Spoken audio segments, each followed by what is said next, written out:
So I'm going to share some information about performance measures, and then I will introduce you to some of our panelists who can share some information about performance measures as well.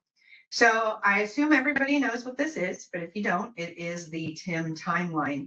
This has changed with the new curriculum. It used to be T through T7, right, Brian? And now it goes to T6. We're going to walk through those times. Roadway clearance time, that's one of the FHWA performance measures that's defined, and that goes between T1, which is when the incident is reported, through all travel lanes open. So all the travel lanes are open, and that's roadway clearance time. As it notes on the slide there, the roadway clearance time is on the crash report. Incident clearance time, that goes between T1 and T5. So after T4, which was roadway clearance time, it's when all of our responders have left the scene. That one's a little trickier to track. We can talk more about that later. But the point of the incident clearance time, again, is when all responders have left the scene. Responders struck by, this one is a new one, again, with the new curriculum. So T2 is when folks arrive on scene, and that goes through all responders have left the scene. The one that I haven't mentioned is T3. T3 is on-scene response. We think the difference between T2 and T3 is when law enforcement typically shows up first, and then our fire and EMS partners begin work. So if we may not have fire and EMS, T2 and T3 might be the same numbers. The last one that I didn't mention, well, there's two I didn't mention. Incident occurs, T0, and then it's reported at T1, and then T6, that last one, is when traffic conditions return to normal. We've talked about this a lot, that our a lot of the TIM content is related to our major metropolitan areas. So when traffic returns to normal is something those major metropolitan areas track. The last performance measure that we've talked about is secondary crashes. That's a crash that occurs in either direction due to that primary incident. It can occur at any point during that timeline. The next thing I'm going to share, and I might lean a little bit on Brian to help me with this, is our TIM dashboard. Let's see if I can pull this over smoothly. I have some other screens. Oh, there we go. So here's our performance measures dashboard. I think a lot of you have already seen this, but I do want to, and I believe, did we share it in our last one? So we shared it in our first one. If you haven't seen that, go check that out on YouTube. So you can monitor your roadway clearance times and make TIM data decisions with the dashboard here. And it does take, it's ingesting data from the crash form. So you can filter up at the top by county, crash severity. If a heavy truck or bus is involved, what I'm showing you right now is from the beginning of the year until to date. You can look at different times, look at different agencies, and then also you can change the clearance time. The clearance time that we're showing, the default is up to 4 hours. So one of the things I want to show you is set to maximum. We go from 21,000 to 30,000 crashes when we include those crashes that are over 4 hours. So one of the questions I want to ask to folks is it reasonable that 26% of all our crashes are over 4 hours? Probably not. So some of our folks will talk a little more about data integrity and why the information you put on the crash report or any of your data that you're tracking is important. So that Kelsey put that link in the chat. If you want to play around with that, you can do that. The next thing I want to share is for our law enforcement agencies who are using tracks. Like I mentioned, the crash report form tracks the roadway clearance time, but right? I always mix that one up. But on tracks, that last responder left is equivalent to our incident clearance time. And something to remind folks is that's not when our law enforcement leaves the scene. That's when everybody leaves the scene. I know that, again, that's difficult for law enforcement to know if they have already left. And secondary crashes on there as well. So those are places that you can track that. We do have a presentation on how to run an ad hoc TIM performance measure report. If you are a Trax user, let us know and we can get that to you. And we're also working with State Patrol IT department to develop a report. So hopefully that's coming soon. With that, one of the things to remember, I did talk a lot about our law enforcement partners and Trax, but performance measures apply to all of our disciplines. Your on-scene mindset, because your actions contribute to safe, quick clearance. One of the things that we talk about, probably not enough, a lot of the after action reviews we complete are on longer term closures and major incidents. The basis of TIM and safe, quick clearance, the biggest impact is on our basic crashes because those happen every day. And I hate to say all the time, but it's a lot, frequently every day. So using those TIM best practices is important, not just for the major crashes. And minutes matter. It's not just one person that makes that happen. So I'm going to introduce our panelists, and I think Caitlin's going to add them to the screen. We have State EMS Director Tim Wilson, Scottsbluff Fire Chief Tom Shingle, and also Nebraska DOT State Traffic Engineer Matt Neiman. That's all I'm going to kind of give in terms of their introductions. When you speak, you feel free to share more if you'd like. So Tim, I'm going to start with you. One of the questions I have for you is, what's EMS's role in safe, quick clearance?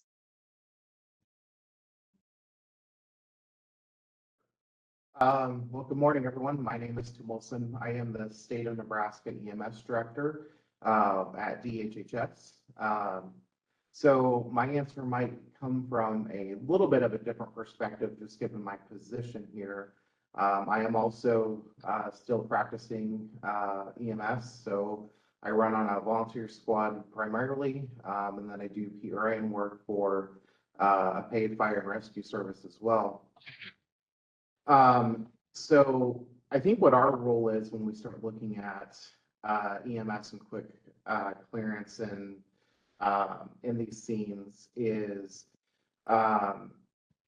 looking at the safety of our providers and our patients when we do that.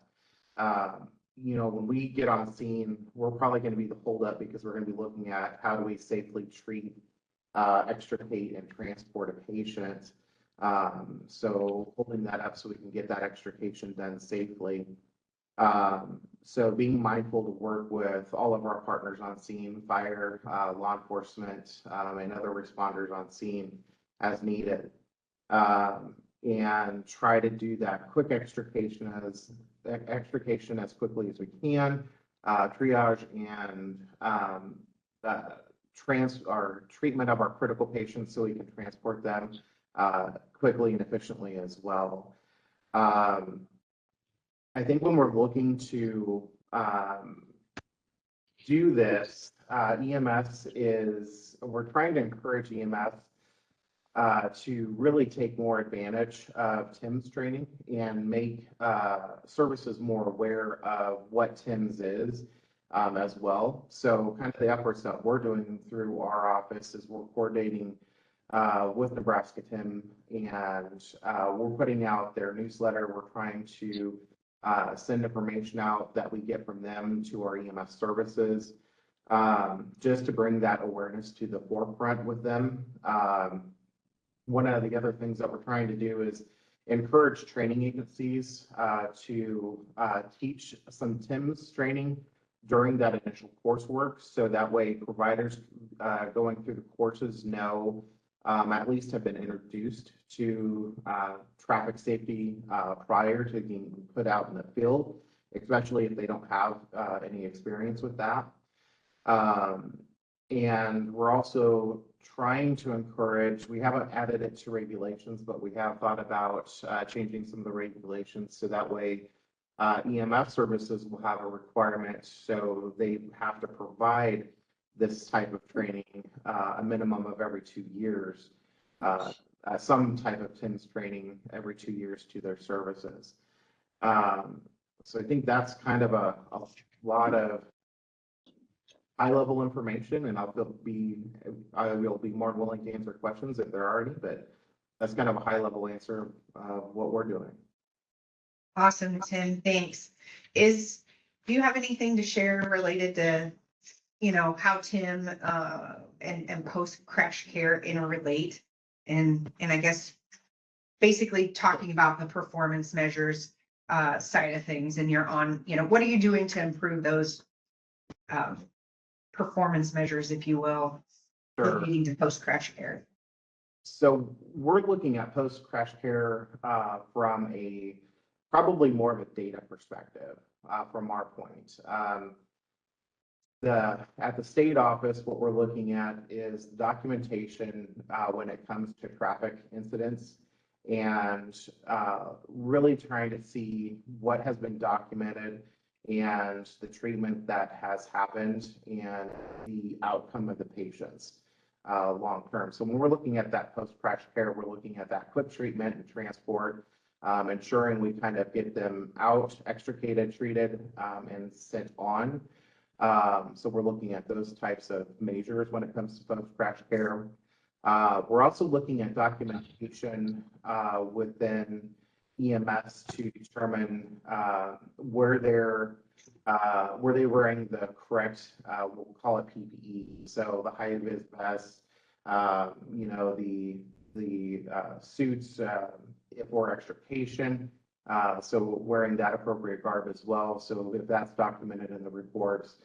The other thing that we try to track, which is also a requirement in our system, is the ability to track if there's been someone injured or worse, killed in that treatment or during the incident of that traffic accident. So we're tracking that type of information as well to see the safety of our providers out there in that post-crash care. So the post-crash care from our side is really after the fact, and then we'll take all that information that we get so we can develop better EMS protocols and treatment protocols for these types of incidents. We can also make educational recommendations and build that into the curriculum within EMS education agencies as well. So we can kind of help influence it in that direction. So that's kind of our post-crash care with that component, is more data, analyzing what we have and trying to send that, make use of that to come back and put more preventative measures in protocols and education. Awesome. Thanks, Tim. We've said this before, but Tim has performance measures. Traffic incident management has performance measures, but oftentimes when you're focusing on best practices for Tim, it influences other parts of your business, and that goes along the lines. Yes, post-crash care is related to Tim, but as you all heard, some of the information Tim shared about post-crash care, it may not be the performance measures that I walk through, but data matters and beyond just Tim. So with that, I'm going to move on to Matt Neiman. Matt, I'm going to stop sharing and allow you to share your screen. One of the things I asked Matt is if he would be willing to talk about how he and others might use the crash data for funding and analysis. Yeah, thanks, Tara. So my name is Matt Neiman. I'm the state traffic engineer. I've been in this position now for, I believe, 3 months, but I've spent the last 18 years or so in former capacities working with and supporting these TIM efforts.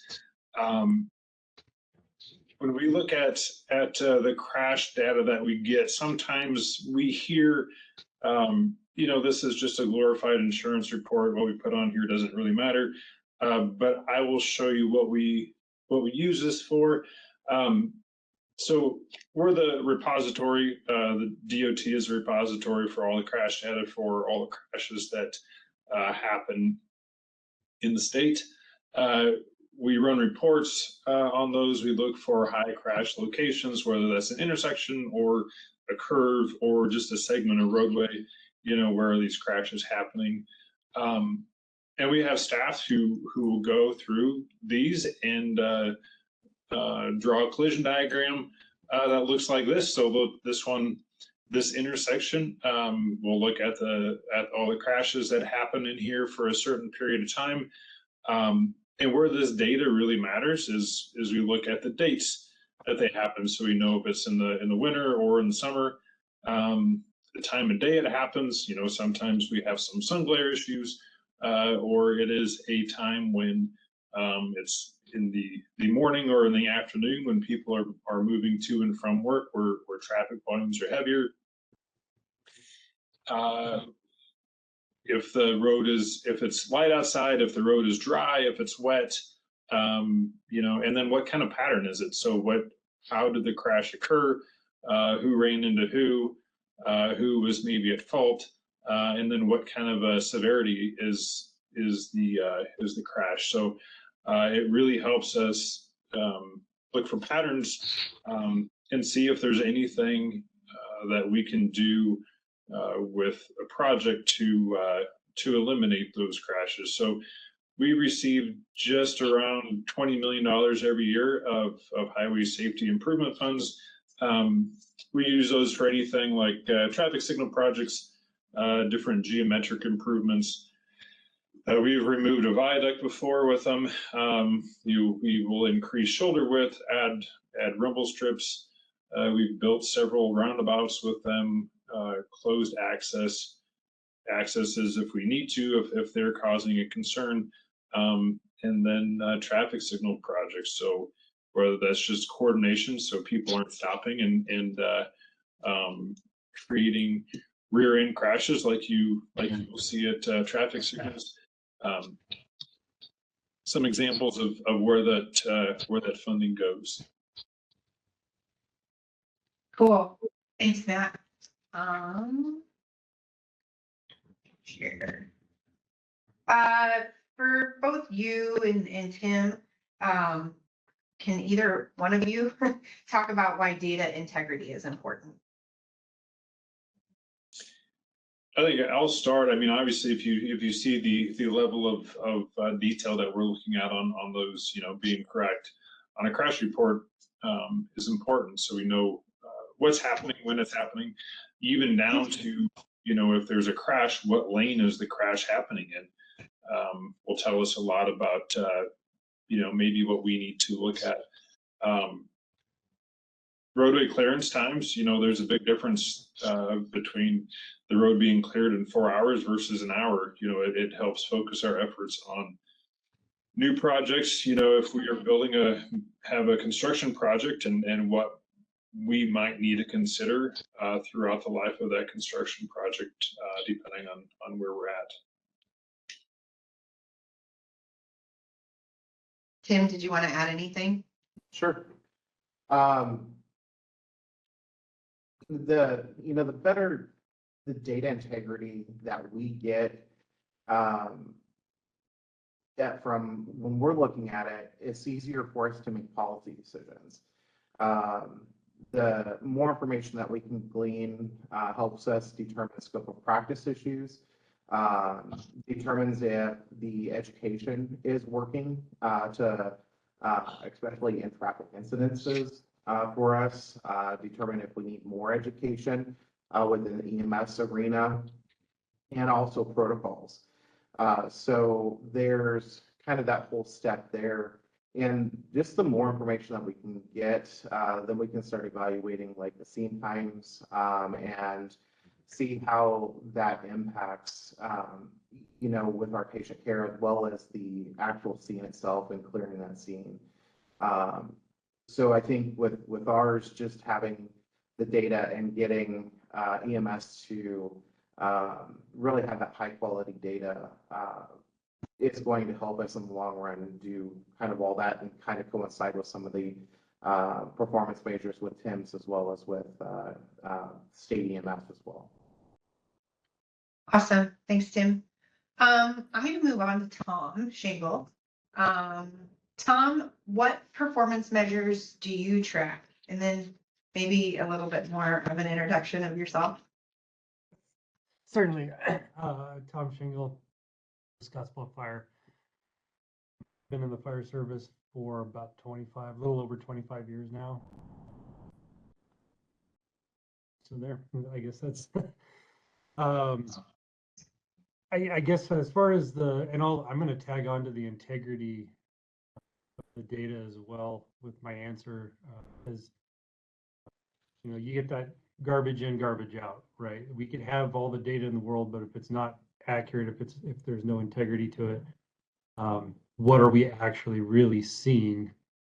And so when we track our performance measures, we want to make sure it's as reliable as possible.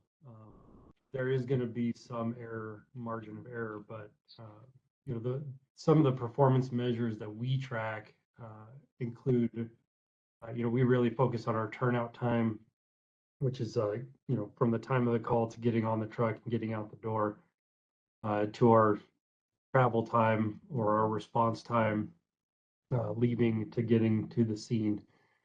Those are two of our biggest performance measures. And related to TIM, we are loosely tracking that clearance time. From the time we get there to the time all responders leave. We typically try to stay on scene for the duration until everyone is ready to clear. That doesn't always happen. Sometimes we get busy, we have to leave once our duties are done, but we really try to track to make sure that from start to finish, everyone has that cushion or that margin of safety zone to work in. And what better than the big trucks that we drive? So those are a lot of the performance measures that we try to track. Secondary crashes we would track by creating another incident, even though it would be related to that initial crash.